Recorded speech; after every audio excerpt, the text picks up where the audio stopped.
Good morning or afternoon all. Welcome to AMB303 International Logistics. This is my video presentation, assessment item number 1.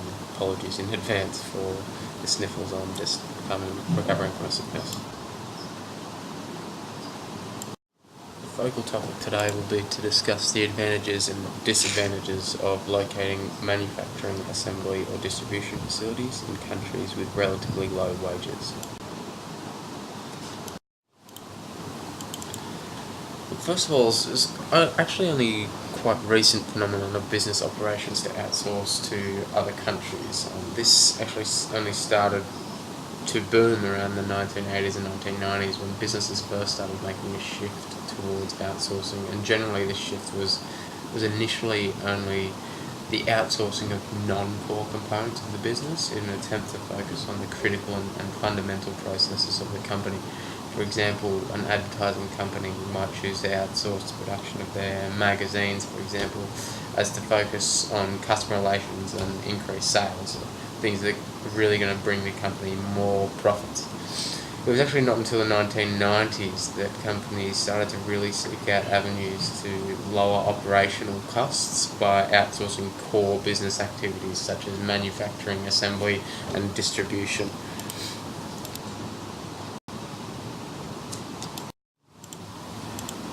The shift towards locating manufacturing, assembly and distribution operations to offshore countries was a trend that gained mass traction, especially among the market powerhouses and global 500 companies.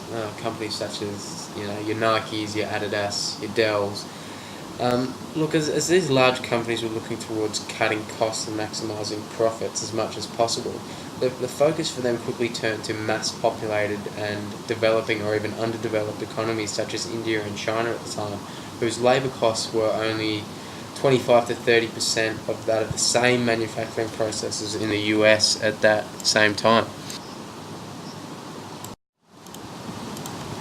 The decision for companies to locate facilities overseas instead of in-house or domestically is a topic that's quite often discussed and debated, as there is a number of pros and cons that affect more than just the company and the shareholders.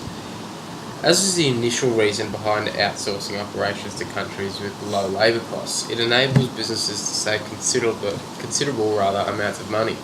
This is done through a number of different avenues, with the direct payment costs of hourly pay being remarkably cheaper than often it is in the home country. However, indirect costs or direct costs of a different nature, I guess you could call them, such as annual leave and human resource and recruitment time and costs also fall. And additionally, there are a number of other benefits, such as benefits to the host country.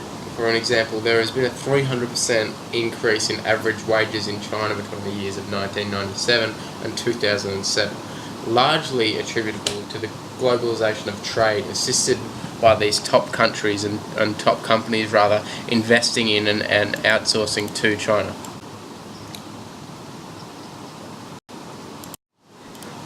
On the flip side, however, is the negative impact on the wider stakeholders and community, potentially damaging the brand image and positioning of the company.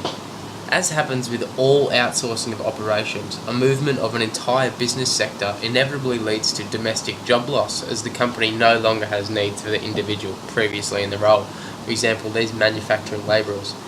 This public issue left unaddressed can be absolutely detrimental to any company as a result of public scrutiny.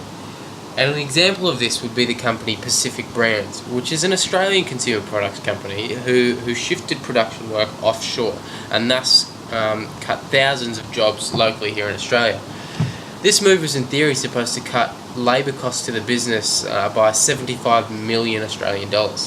What happened though was a massive backlash from the Australian community that boycotted buying products from these companies, driving down the revenue $234 million from the year before. These decisions can have massive effects on each individual company. And additionally, and has been evident by the common tag printed on a vast majority of manufactured goods globally, is the tag labelled Made in China, which I'm sure you're all aware of.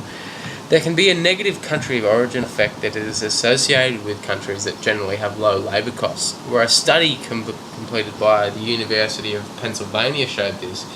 showing that 65% of all respondents indicated that they would be less likely to buy an equivalent Chinese product merely for the fact that it said made in China.